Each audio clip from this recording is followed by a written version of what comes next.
Hi, how's it going, guys? If you're new here, hello, I'm Jaluna. I'm an editor and a writer. I do videos on all sorts of things, but I'm trying to focus more on bookish type videos recently because that is what I work in, is bookish things. I love to read, I love to write, I edit things, so it just seems like a logical thing to do. Now, most of what I read is manga, and if you don't know what that is, it's basically a Japanese comic book. Um, or at least that's how I'm going to describe it, because I actually have no idea how to describe it personally. But that's a very broad example of what they are.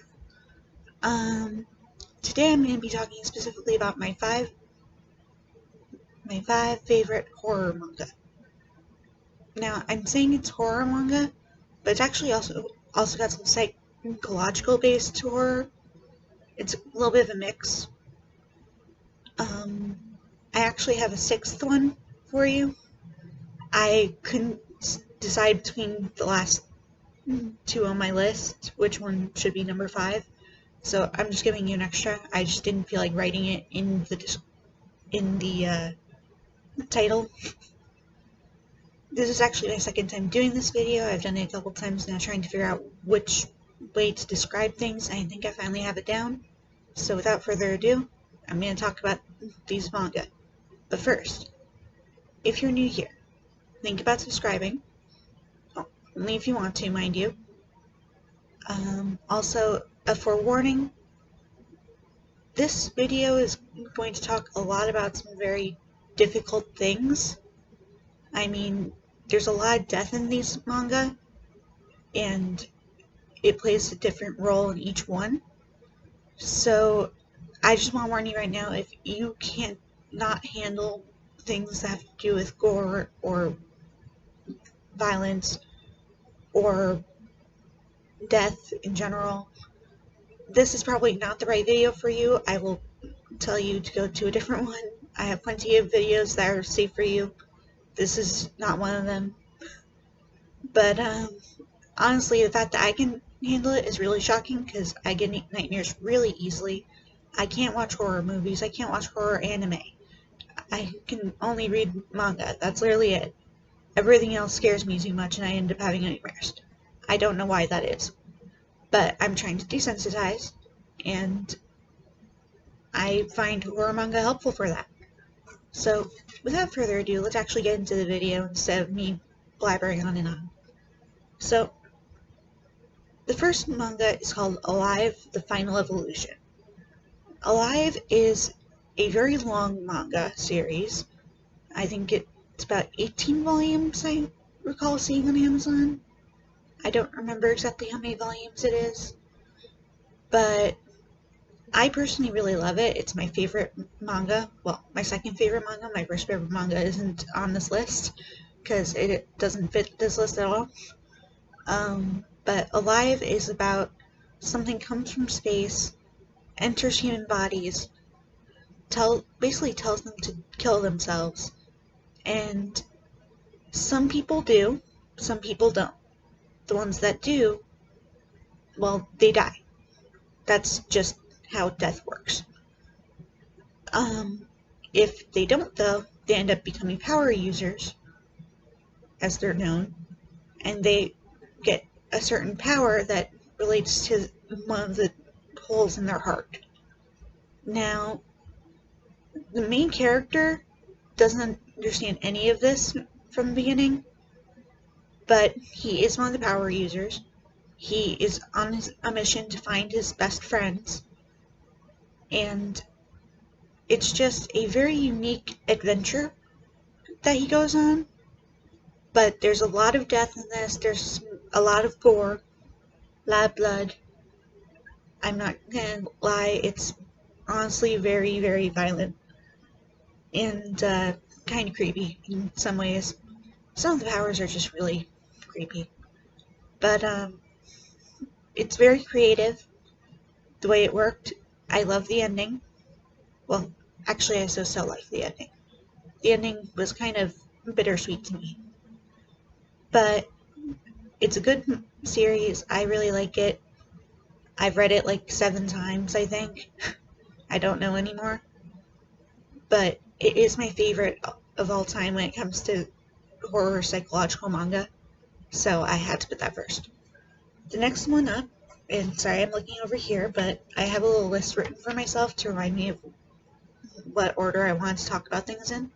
Because sometimes I choose things and then I'm like, well, I could move that, but I don't want to do that too much. So I'm trying not to. So next one is High Rise Invasion. I don't know how many volumes there are in this one either, but it's another long one. I am positive.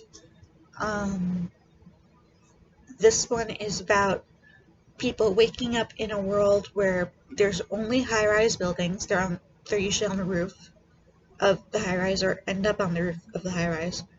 And there are these people in masks that come to try to kill you. If you try to kill yourself, they won't try to kill you. If you don't try to kill yourself, they will try to kill you. Unless you kill them first. And it follows this young girl. I say young girl, but I think she's in middle school or high school. I think high school. I don't actually remember right now. It's been a little while since I read this one. I read it live again like 2 months ago. High Rise Invasion focuses on this one girl and her mission to find her brother and to get out of this world alive. And she makes friends with a variety of people, including one of the masked people, shockingly. We find out that there are different kinds of masks, and those masks give the people in this world a different job. So not all of them are going to try to kill you. Some of them just provide necessary goods. But again, this is another one that's very violent, very psychologically painful to read at times. It's definitely violent, though. I can't say that enough. It is violent. There's a lot of fighting and stuff, but it's fighting for survival, so it's not that shocking. Let's see. Anything else I can say about it? No, I don't think I can, because it has a lot of twists and turns. I don't want to ruin them for you. Go read it, if you're up to it. Obviously, don't read it if you can't handle it. Also, if you can't handle it, I don't know why you're here. But thank you for being here. The next one I'm going to talk about is King's Game Origin. Now, real quick, I want to tell you about King's Game in case you haven't heard of it. King's Game itself is a very well-known anime and manga. It focuses on a class of, like a high school class, one specific class in one specific school. And everyone gets a text message claiming it's from the king. This is the King's Game, which is basically you do what the text says before midnight, or you die. That's basically how it works. Obviously, they didn't know they'd die until after they failed to do something, but that's what the main concept of King's Game is. Origin goes back many, many, many years ago, before cell phones were really a thing, and it takes place in a small village and affects the entire village. It's a very unique concept that they use to explain it, and I like that there was actually police involvement in stopping it, or fighting it, rather. In this case, people got letters in the mailboxes or pasted on things, and they had various types of psychological traumatizing things that people had to do, or they would be killed. And I'm pretty sure, if I remember correctly, they do actually tell you in advance how the person's going to die. Usually you don't find out until, like in King's Game, you don't find out until after someone fails to do the job. I'm pretty sure in Origins they actually told you in the letter. But there's a lot of death again. There is a lot of violence in that, because at points they have to fight each other for survival. It's just a really intricate and interesting story, and I felt it really made more sense to me than the regular King's game did. And I did read that too, so I know what it was. It just didn't make that much sense to me how they explained the whole system compared to how they explained it to Origins. So, highly recommend, especially if you've read King's Game, read King's Game Origin. It is really intense, but really interesting. Now, next up is Mushi to Madoma to Teddy Bear. I know how weird that sounds, but that's not even the weirdest one on this list. Mushi means insect, Madoma means eyeball. So I just saw an insect, ironically, that was really big on our window. Sorry about that. I wish I could edit it out, but I don't know how to edit, which is why there's no pictures up here. Mushi to Madoma to Teddy Bear. So insect and eyeball and teddy bear. It focuses on a young girl who is dating her teacher. People generally know that, but for some reason they don't get into that much trouble for it. It follows them learning that they're going to be living a very different life than they expected after something that happened when the main character tried to commit suicide when she was younger, which is how they actually first met, but I'm not going to get into details about that. Anyway,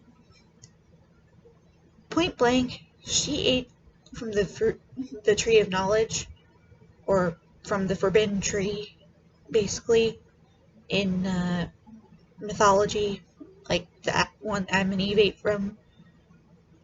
In this case, the fruit gives you eternal life, and it started to take root in her body and her soul, and before it could happen, this other girl, who's actually probably the primary character in reality, Eguriko, or Guriko, whichever one you want to use, Guriko uses a spoon to gouge people's eyes out, and tries to do that to our main heroine before the apple can take root.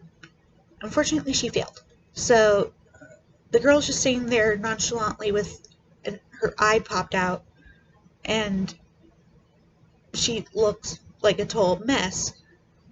And she's just sitting there when her teacher gets to her house for a birthday party they were going to have. He gets to her and is like, what am I witnessing? Obviously, he would be shocked too if he saw something like that. Someone sitting on the ground nonchalant while having their eye gouged out by a spoon. But obviously, this is a very violent, gory manga. It does deal with death, but in a very different way. I actually find that it deals with abuse more, mostly because of Eguriko's past. But it focuses on the couple trying to get used to the fact that the girl will no longer age. She doesn't need to eat or sleep or anything anymore because she cannot die. And it's very difficult at first, but they get through it, and they get to know Guriko, who ends up staying at the heroine's house, and she just watches over them for a while protecting them from the Mushi that are bad. And I'm not going to get into it any further because I'm going to ruin it otherwise. I think I've already ruined part of it for you. I'm very sorry about that. But I needed to describe it as much as I could so that you would understand the storyline, because honestly the storyline can be very confusing. Anyway, next up is the one with the most bizarre title at all. Like, you wouldn't expect... I read this not thinking it was going to be a horror manga, and I was very wrong. It's called Happy Sugar Life. Take that in for a minute. Happy Sugar Life. How the hell is that the name of the horror manga? Yet it is. This manga has killing, it has obsession, it has death, in some cases, obviously, because of the killing. It has abuse, it has all sorts of creepy things in it, and horrible things. And it focuses on this girl, whose name I can't remember because it's been so long since I read it. I did watch the anime too, but honestly, that was kind of not my cup of tea, comparatively. And I don't remember it well enough to remember their names, except for the little girl, who I will explain later. Main character is a high school girl who has a split personality. She will do whatever it takes to be able to stay with this little girl named Shio, who she essentially kidnapped, though Shio went with her willingly, so I don't know if it really is kidnapping or not, because Shio likes the girl. I don't know. I'm pretty sure it still counts as kidnapping. So, yeah. Teenage girl kidnaps a little girl who's in elementary school, probably, is very obsessed about this girl and will do literally anything to keep people from trying to get her away from the main character. And she will blackmail, she will kill, she will do whatever it takes. But she acts like she's a goody two-shoes in front of other people until her dark side comes out. And it's really this intricate main character who you never know what to expect from her that really kind of tied it together as strongly as it did. But Shio is really the main one here because all the characters are essentially obsessed with her to some extent in some way. And they have different reasons for being obsessed with her, though it all has to do with purity. They consider her very pure and enlightening to be around, or just to see her picture. I don't know why. But, yeah. Happy Sugar Life is basically focused on people's obsession with this little girl who has been kidnapped by a teenager and willingly stays with the teenager, is very happy to stay with the teenager. Basically, they're using each other in some way, and it's about how they live and how the teenage girl does whatever it takes to be able to stay by Shio's side. And that, my friends, is Happy Sugar Life. Not that happy. Finally, my extra one, Doll's Code. Doll's Code is an interesting story. It has to do with teenagers who have committed horrible crimes. They wake up in a school facility that is more or less a prison. They are put in the classroom together and are told each of them have had one of their body parts taken away from them. That has to do with their crime. And they have to figure out certain puzzles and things like that just get released eventually. Now, there's also a catch though. The parts taken from each of the characters was used to make one of the other characters. One of the characters is an artificial human. And they have all sorts of artificial stuff in them. Artificial memories. Their heart is someone else's. Their legs and arms are someone else's. You would think that it would be easy to tell which of them it is. But it's really not that easy in the beginning. I mean, some people might get it right on the first try, but I've read this multiple times, and I'm always looking for a hint that will give me an idea of, oh yeah, this guy makes sense now. But when you look at the character design, they all look like they're normal, besides the fact that they have a limb missing and stuff. I mean, obviously someone having an arm removed or a leg removed, which is the case in for some of the characters. It doesn't look normal, but the fact is, any body part that a character still has, for example, the main character is a guy who lost his memories. He has 2 normal arms. He looks like a normal person, just a person who has no memories. And basically, that's how all of them are. They look perfectly normal, just with one thing taken away. And they have to somehow figure out which of them is the chimera, basically. And it's really fascinating watching them go through the motions of dealing with the weird tasks they're assigned, trying to figure out who is the one that was given all their body parts, and the different relationships that come from this is just really, really amazing. The ending was pretty good. I will not tell you about it, obviously, but it was pretty good. Not much else to say about it, honestly, except for the fact that, obviously, it has a lot less gore and violence in it, but there's a lot more bizarre. It's a psychological thing, because people have lost their limbs and big important parts of their lives because they committed a crime and were put in a weird situation as punishment.